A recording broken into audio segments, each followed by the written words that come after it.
Okay, so in this video, I'm going to show you how I built this enclosure for my green tree python. This is not her forever closure, but this is the temporary cage till she gets larger. You are here because the outside world rejects you. Let's do it. Okay, so for this build, I am using a ZooMed terrarium setup and open front, which is just more convenient. And you want to take measurements, the overall measurements of your cage to get an ideal size that you're working with as far as the inside is concerned. And a good rule of thumb is to always measure twice and cut once. So double check your measurements, make sure you got them where you need them to be, because you can't cut it a second time. So once you got your measurements figured out, of course, now you're going to have to cut your material that you're building your perches with. For this project, I'm using 1/2-inch PVC pipe, one out of its convenience for making the perches, and secondly, this 1/2-inch pipe is the right size for the size snake that I have, and it just makes it an all-around easy material to work with as far as creating perches for her to rest on. You can use other materials to create the branches, such as bamboo or even dowel rods, even branches that you might find at a reptile shop or even in your own backyard. But for me, PVC works the easiest because, again, it's kind of uniformed. It is uniformed in its diameter, making it easy to make certain I have the right perches for the snake to rest on. But bamboo would be another close second, something that I would like to work with as well, and that would actually give it a more natural look.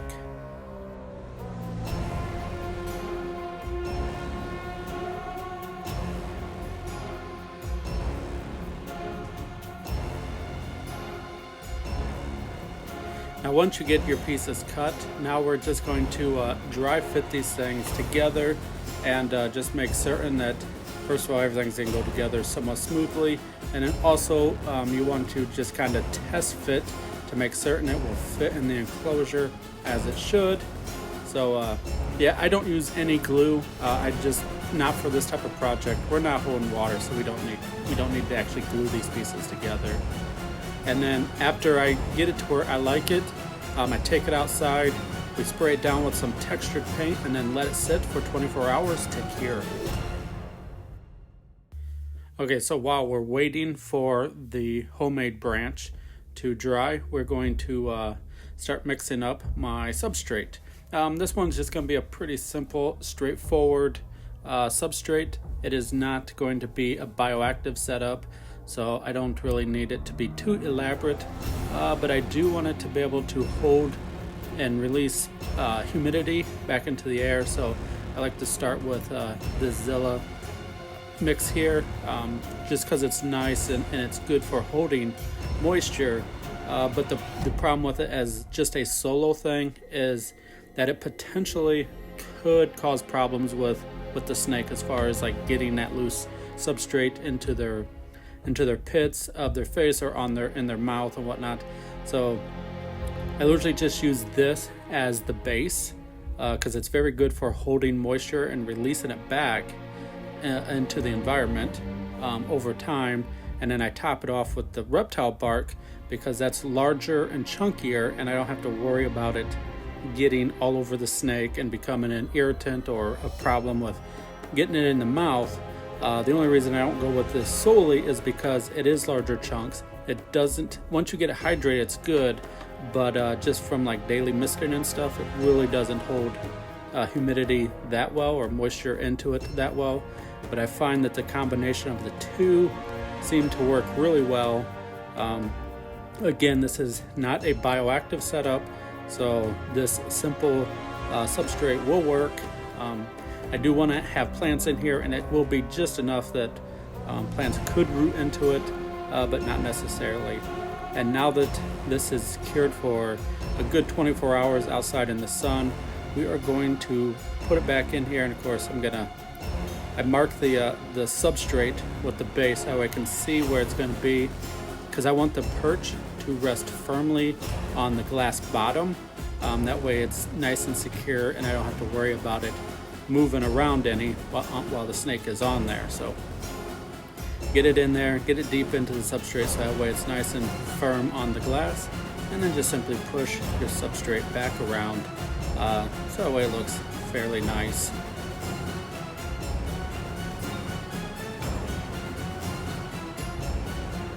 Okay, so up next is one of my favorite parts, and that is we are going to be adding some live plants.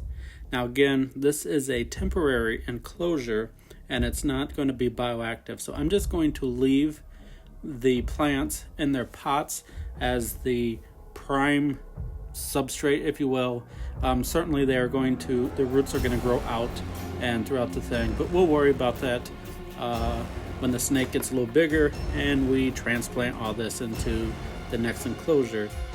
So again, to keep it simple, because this is a temporary cage until she grows up a little bit more and then ready for a larger aquarium, we're just going to leave the plants in the pots. Now I got these at a big commercial box store, if you will, and when you get plants from there, you should really wash them under the sink or outside with a garden hose, just in case there's any kind of pesticide. Of course, we're going to add a large water bowl because that's important. That will also aid in humidity, but I like to make it large so she can find it easily. And then once everything is planted, we are going to just simply spray down the entire enclosure. Okay, so next we are going to add lighting, and I have these two dome fixtures, and then we are going to connect that to a timer. This one is a double outlet, so it works perfect. So we have an on and off cycle, and we are going to simply put these LED plant lights in there. Okay, so for heat, we are going to give this unit a try here. I'm curious to see how it works. I'm told good things about it, so we are going to put it to work. And here it is outside the box. As you can see, it's a nice little thing. We've got a high-low, and it's basically on-off, or on and off, and then higher-low. You can see the unit is it's a pretty interesting little unit. Again, no light, just simply heat only. So it'll be good for just running it pretty much 24/7, and you don't have to worry about light pollution. All heating sources should be controlled by some type of thermostat, and then this project we're going to use this one here. I've used these before, and I think they work really well. Here it is. Here's the unit outside. Simple plug-in, 120. Then we got the Pro here, and your simple on-off, your settings, and then it just connects to the back. I've got two digital thermometers, hydrometers to keep an eye on temperature and humidity to make certain we are good. Okay, so here we are. Everything is complete. We've got the two dome lights for the plants. There's no evidence to support that GTPs need full spectrum at this time, and I don't have anything like that. So we're not going to use that for this cage. We're just needing light to keep the plants alive, so that's what I have on here. Plus, who doesn't want to have the cage slightly illuminated so we can, for better viewing of your snake. So figure that would be beneficial. So here we've added her to the setup, and because I'm filming, I had to get her started a little bit, and then so that's what we're seeing here. She's her first exploration into the enclosure, and I think she likes it.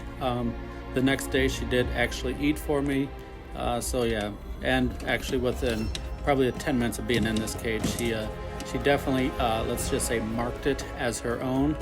So with her stomach empty, she was definitely ready for a meal the next day.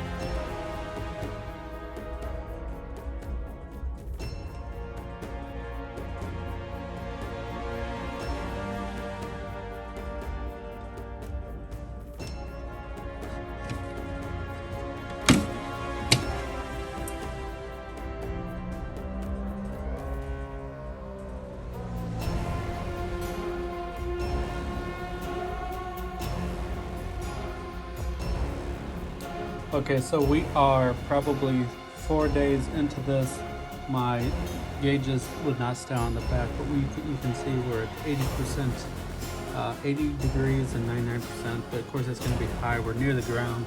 And then on the cooler end, we are at 78 degrees with 82. As you can see, here's the heat source. You can see she just ate 2 days ago, so she is utilizing the heat, but we can temp her, and she's at 88 degrees, 0.5. So right there in that perch is a good warm spot. So, and we can see over here, I think it's supposed to be there, but the probe set, well, I don't know if you guys can see the probe, it's 85.8, and that probe is on the back glass, so we're about right. But yeah, everything is doing good. Like I said, she ate, she's sitting here digesting her meal, and we're obviously bugging her a little bit, but she's all right. But yeah, everything is doing good. I'm happy with this setup, and yeah, this is just a medium sized cage. She will need one bigger eventually, and we will document that journey when we get to it. So if you watched this far into the video, could you do me a favor and give me the old thumbs up? Leave a comment down below telling me what you think, good or bad, and go ahead and hit that subscribe button. And until the next video, later.